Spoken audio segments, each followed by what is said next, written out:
you amazing beautiful people, and welcome back to another first time reaction video. So this week apparently there was an anniversary of a ship called Edmund Fitzgerald. There was also Veterans Week as well, or Veterans Day, so anyone who's watching this who's a veteran, even though I am not American, I do want to thank you for your service. I truly think serving is one of the most selfless things a person can ever do.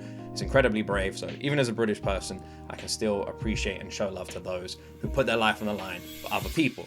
And a lot of people have been asking me this week specifically to make sure that I do a reaction to whatever this video is, the wreck of Edmund Fitzgerald. Now, I truly don't know anything about this other than literally what I'm looking at right now, which is a giant tanker vessel or a cargo freight vessel, just giant ass ship. And apparently I guess it wrecked somehow. That's literally it. That's all I know. They've made it into a song. I'm not really sure, by Gordon Lightfoot, and people have said, Luke, please react to it. So that's what we're gonna do right now. If you want more random reactions like this on this channel where a British guy checks out stuff he knows nothing about, put your recommendations down below. Whichever comments get the most likes, I'll be sure to record a reaction to. Otherwise, please like the video, please subscribe for more, and let's jump into my first time ever reaction to the wreck of Edmund Fitzgerald by Gordon Lightfoot.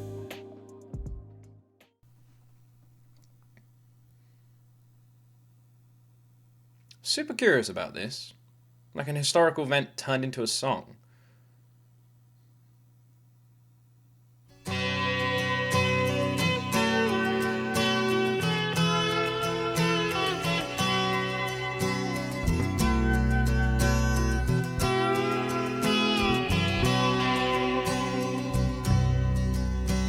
The legend lives on from the Chippewa on down of the big lake they call Gitchagumi. The lake, it is said, never gives up her dead when the skies of November turn gloomy. The guitar work is I don't know how to describe it. It gives me like kind of like a Fleetwood Mac vibe. Really like airy and light and strangely like an uplifting sort of nostalgic guitar work for a song like this. With a load of iron ore, 26,000 tons more than the Edmund Fitzgerald weighed empty. Very Irish feeling, isn't it? That good ship and true was Irish bound to country. be chewed when the gales of November came early. Good ship and true, going to be chewed. The ship was the pride of the American side, coming back from some mill in Wisconsin. As the big freighters go, it was bigger than most, with a crew and good captain well seasoned. So is this over an American lake? A ship like this? This thing is fucking massive. Like, I'm guessing that's it, right? Look at the size of this damn thing. This is a huge ship. What happened?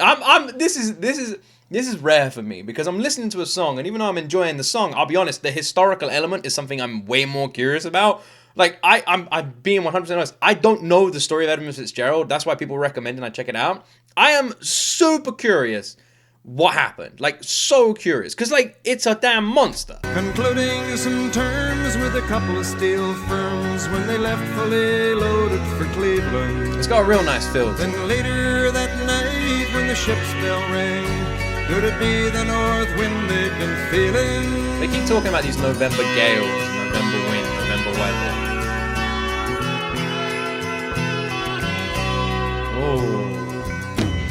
Oh. The wind in the wires made a tattletale sound, and the wave broke over the railing. And every man knew, as the captain did too, 'twas the witch of November come stealing. This is the thing that keeps getting referenced in here, is this November. So I am literally presuming that there was some heavy storm or just heavy winds or something like that the ship just got caught in the middle of. But it seemed like they knew it was coming, but they did this anyway. And they had iron ore on the ship as well, which I imagine would be incredibly heavy, obviously. All right, so they've just like, it was a risk. Like they knew it could happen, but it might not happen. The dawn came late and the breakfast had to wait when the gales of November came slashing.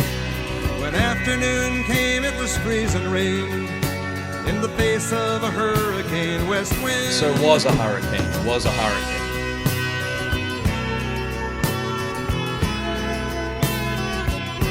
ship got caught in a hurricane.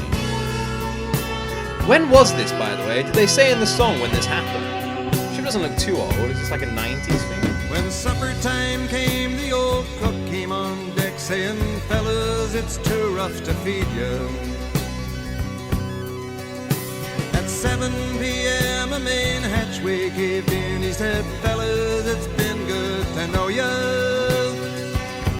Jesus, you know, like I've got this image of like all these people just sitting in like some sort of canteen and this ship just being like this, and they're with their knives and forks, and the cook just comes in, guys, I ain't gonna be able to feed you in this, and they're like, ah, man, like just these hardened freaking like, I don't know what you'd call them, ship people, and they're just like, all right, fine, sailors, ship people, oh Jesus, all right, okay, is this all? Did they know all this? The main hatchway as well. He had water coming in, and the good ship and crew was in peril. And later that night, when his lights went out of sight, came the wreck of the Edmund Fitzgerald. Proper like Irish style country song. Great guitar work, just simply telling a story. It almost feels like your old school like bard songs, you know? Like I can imagine going into a bar or like an old bar like 50 years ago, and there's just someone sitting there, the cigarette or cigar half hanging out their mouth, and they're just telling this story. Like a modern bard's tale, B-A-R-D-S. Feels like that.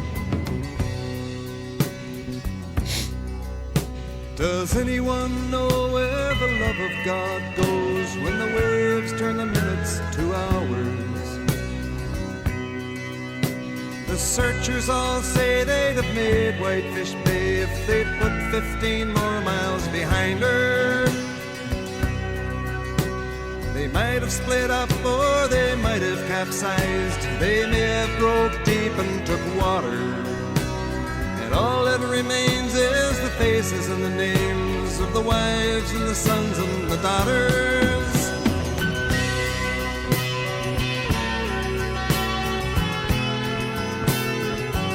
What an unbelievably tragic and sad story this is. Like, especially that line. That line, like, really hit. The line where if they put 15 more miles behind them, they could have made it. It's so close to just going home to your family, you know? And, like, hearing something like that as if it's supposed to make things better. Like, what's that? How does that help anybody? It's like they were so close to making it. It's like... What? Where's the ship now? Have they never found it? Do they not know? Is this all speculation? How many people were on board?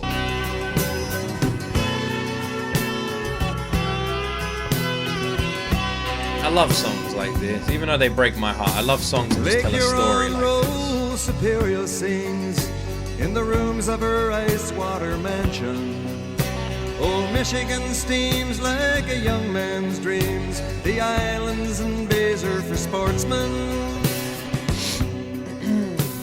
And farther below, Lake Ontario takes in what Lake Erie can send her.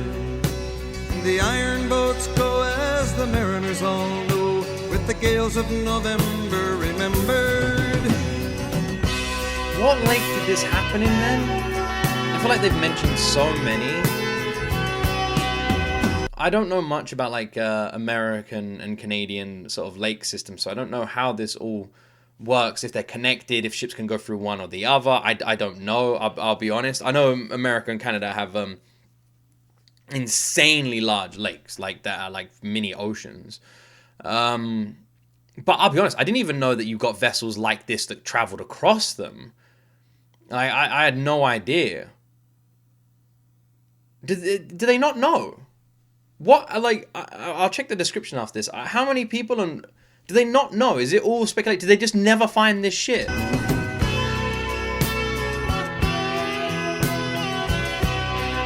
Talking about the water just being for sportsmen and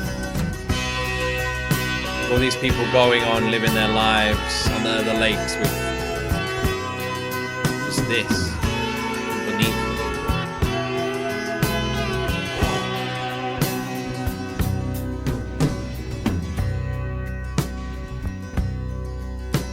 In a musty old hall in Detroit, they prayed in the Maritime Sailors' Cathedral. The church bell chimed till it rang 29 times for each man on the Edmund Fitzgerald. My guess would be that the 29 is the amount of sailors who lost their lives. Is it maritime mariners or sailors? I don't know what the correct terminology is. Yeah, I mean, the next line is actually for each man in the Edmund Fitzgerald. The legend lives on from the Chippewa on down of the big lake they call Gitchagumi. Gitchagumi, Lake Gitchagumi. Superior, they said, never gives up her dead when the gales of November come early. All 29 people in a lake.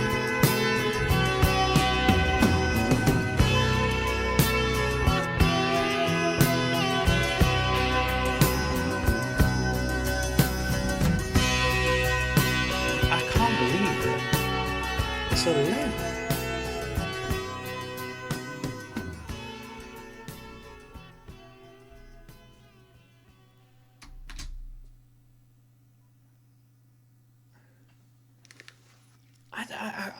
I honestly can't believe it. Is there pictures of this? Let me have a look. Lake Gitchagumi. I don't know how you spell that. I might have to look it up again. Gitchagumi? It's going to come up if I do this. Lake Gitchagumi. Lake Gitchagumi. Lake Superior. Oh, is it called Lake Superior? It does look huge. It does look massive. Oh, on November 10th, 1957, the Edmund Fitzgerald went down in Lake Gitchagumi. It looks like, did they recover it? The Edmund Fitzgerald sank in the Great Lakes 50 years ago. Gosh, it was insane. It was insane. Let me record this just so you guys can see it. All right, I'll showcase this just so you guys can see it. I don't want to just be going through this. So this is the ship. Like, look at the size of this. And this is Lake Superior, which I'm guessing is Lake Gitchagumi. It is massive. It just doesn't look like the kind of lake you'd put a ship like that through.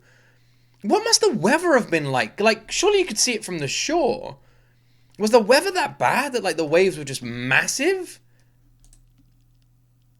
Oh, here's, like, a picture of, like, what the waves could look like.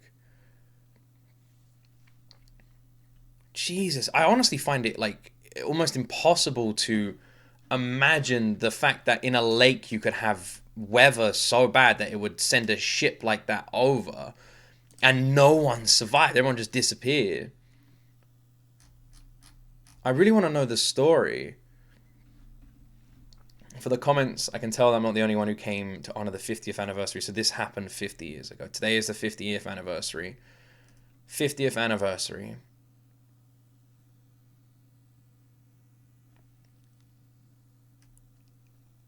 All the comments about the 50th anniversary.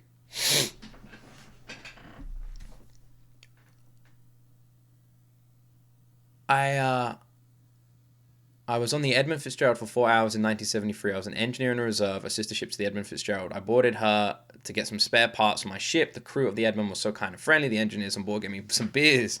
I left with my spare parts. I've never had a crew be so nice to me. I can't believe this. Can someone in the comment section fill me in a bit more about the history of this? Because I really want to know the full story here. Like, did the ship went down? Was the ship recovered? Were the crew ever recovered? Were the crew just gone? What's the story here? What happened? So this is what I've guessed. The ship was carrying iron ore from point A to point B. It had to cross the lake. There was a hurricane in November, and they got the tail end of the winds that caused rough water conditions, and they went down.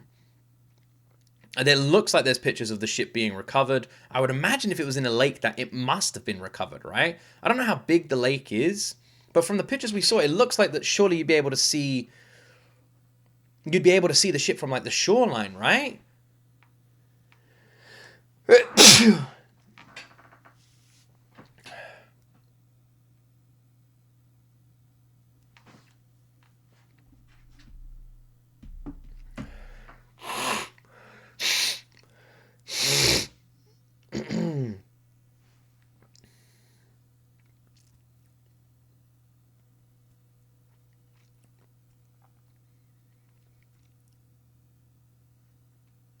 Or maybe the pictures I was looking at just don't do it justice.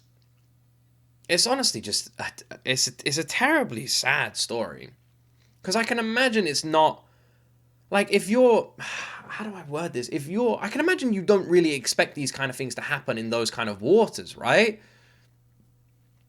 Especially on a ship that size, with 29 people. Yeah, man. I have to say the song was beautifully well done. It was beautifully well done. It was a beautiful song, very respectful, told the story so eloquently, and I like, for someone like me who's never heard of this story, of this tragedy, it did a good job at explaining it to me. It was done in a real folk heavy way, which I very much enjoyed. I thought the guitar work was lovely. I thought it was just a really beautiful song, and I'm just kind of sad. I would love to learn more about this ship and the crew and the story here. So if maybe we can do like a video on YouTube or something which will explain it to me. I don't know if you guys would like that. Let me know in the comment section down below. I do apologize if I missed anything that you guys wanted me to pick up. I do apologize. I always try and make sure I give the most respect I possibly can in these reactions. So yeah, I would love to learn more about this. It just blows my mind that this ship just vanished in the water. And 29 people, not one person made it out. It's devastating, especially with the last lines of the song about their family. I can imagine none of them would have ever expected to get a call like that. And it's heartbreaking. May their souls rest in peace. But yeah. Thank you for sharing this story with me. Whenever anyone is lost in a tragedy, just by sharing the story, we can help them all live on a little bit longer. I really appreciate it. It was a very powerful song and story. Thank you for sharing it. Let me know if there's any videos that I can learn a little bit more about what happened, because I'd really like to. And if you guys would like that, let me know as well. Like, subscribe. Let me know you want to see that reaction. And yeah, just look after each other, have a good weekend, and as always, my friends, you will see me in the next video.